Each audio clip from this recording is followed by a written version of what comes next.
Photo room தெரியுதா, அங்கே தான் வந்து ஆரம்பிச்சுட்டு மரம் இருக்கா, அங்கே தான் இளநீ மரத்தில் தான் தேங்காய் பிடுங்க போகிறோம். எங்கள் தோட்டத்தில் இளநீ காய் 4 தான் கிடச்சிச்சு. பம்பு செட்டு தொட்டி. இது சின்ன வெங்காயம் செடி பார்த்துக்கோங்க. வெங்காயம், சின்ன வெங்காயம் செடி, வாழை மரம், தோப்பு. பம்பு செட்டு அங்கே இருக்குது பார்த்துக்கோங்க. அந்த பம்பு செட்டு இது சப்போட்டா மரம், அப்புறம் சப்போட்டா மரம், சப்போட்டா மரம்,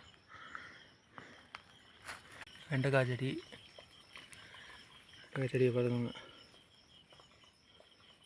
இதான் கடலை செடி பார்த்துக்கோங்க.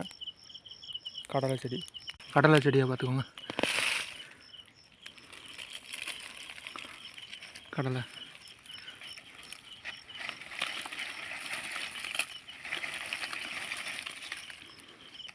இப்படி தான் இது பண்ணுவாங்க. கடலை செடி